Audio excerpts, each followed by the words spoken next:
Os partidos que integram os ministérios, parte deles apoiar o PL da anistia e oferecer assinatura para a urgência desse projeto de lei. Vamos colocar então aqui uma ilustração de como se manifestaram esses partidos que hoje estão, entre aspas, na base governista.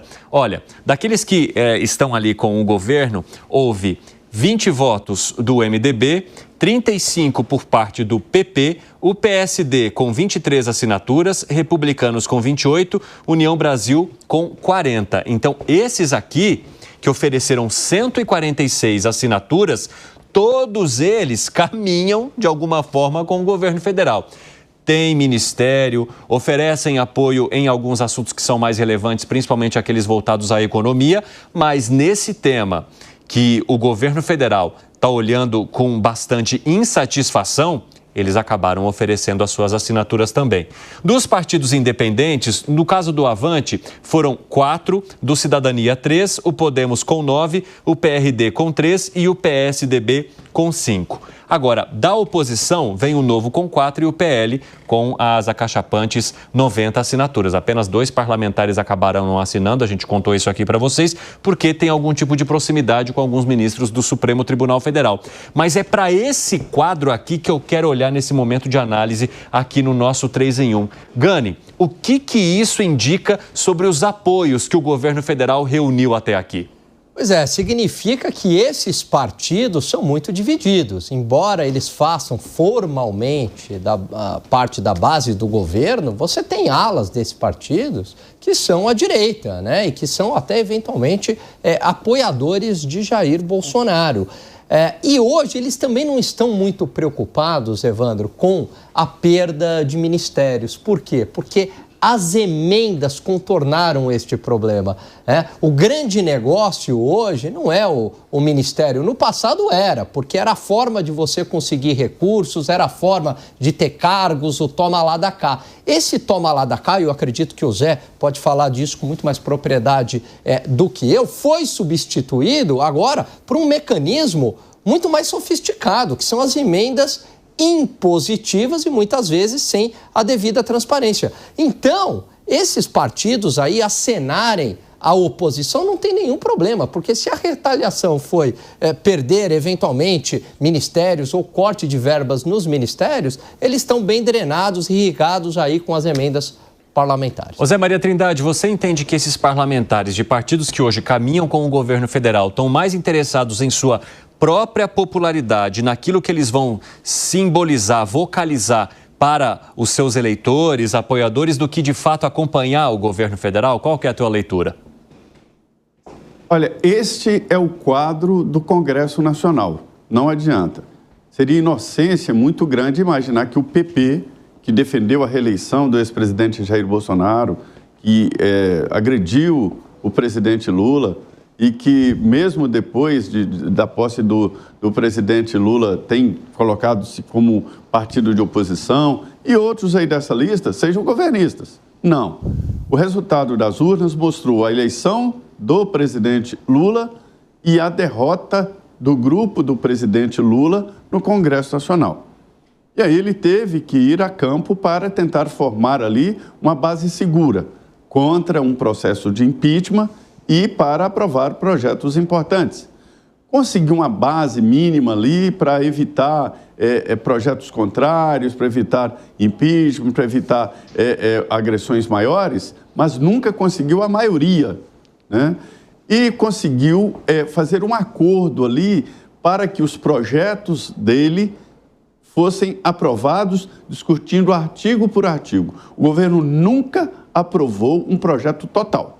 Lá no Congresso, falar que a reforma tributária é um projeto do governo, até o Bernardo Api disse aqui na Jovem Pan que não, foi um projeto do Congresso Nacional. Foi um projeto do Congresso Nacional. Então, assim, esse é o quadro. E veja bem, a dificuldade da reforma ministerial é esta, porque ninguém quer fechar um acordo para 2026. Ninguém quer ser base carimbada do governo. Ninguém não. Alguns, a maioria, né? Outros querem, porque também existe eleitor e existe voto do lado do presidente Lula. Ninguém pode negar isso. Então, esse é o retrato do Congresso Nacional e resultado das urnas, do voto, graças a Deus. Então, esta é a realidade.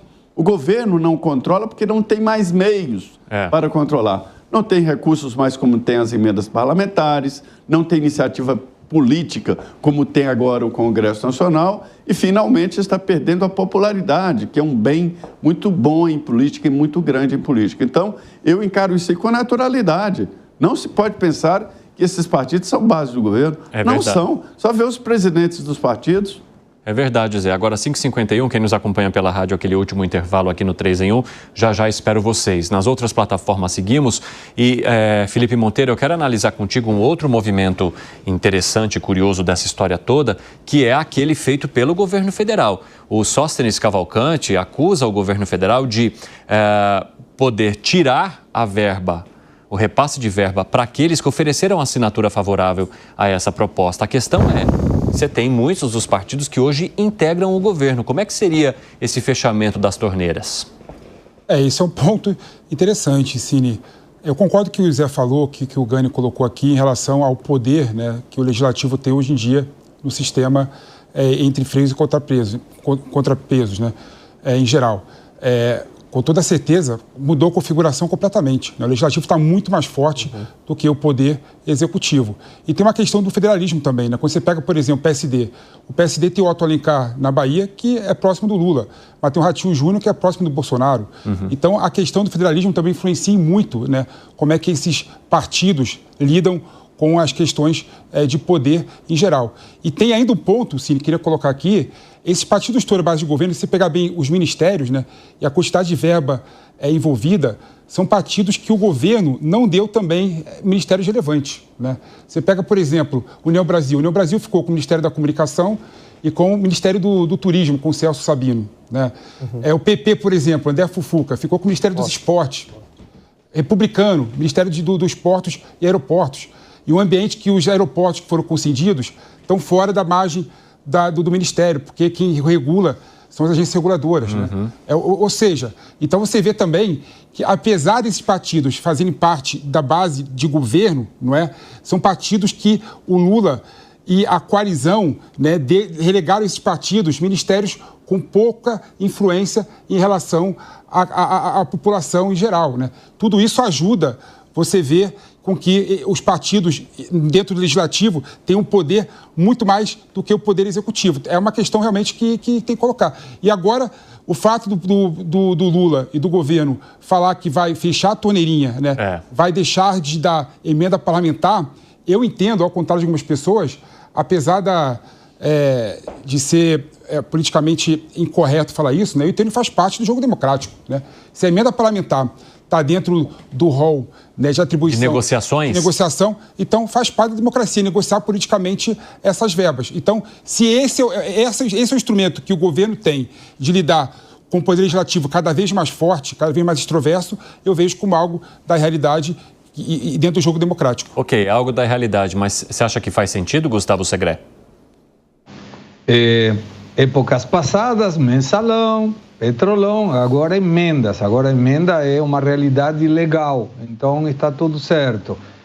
Fica muito claro, e eu comentei isso no 3 em 1, quando dizia, se tivesse a vontade de 257 deputados, por que demorou tanto para ser obtida essa quantidade?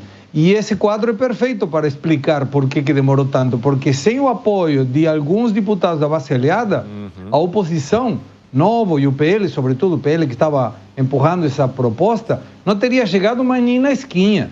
Ou seja, precisava, sem dúvida nenhuma, de apoio de deputados que hoje faz parte, em teoria, pelo menos os partidos da base aliada. E me parece que não vai ter muito sentido ameaçar com retirar emendas, não. O governo, se não melhora a popularidade, vai ter muita gente pulando do barco e aí vai ser mais difícil conseguir extorquir algum deputado ameaçando, eu vou tirar a tua emenda se você não me apoia. Agora, uma coisa que para mim é fato e não tem discussão. Os dois deputados do PL que não votaram a favor desse projeto, eu duvido que se elejam, pelo menos pelo PL, nas próximas eleições de 2026. Porque há uma sinalização muito forte do PL. Como eu mostrei para você aqui naquele telão, né, 90 assinaturas foram reunidas pelo PL. De fato, é o partido que encabeçou esse movimento. José Maria Trindade, eu queria muito te ouvir sobre essa possível retaliação do governo. Você vê como algo natural também? Eu acho difícil.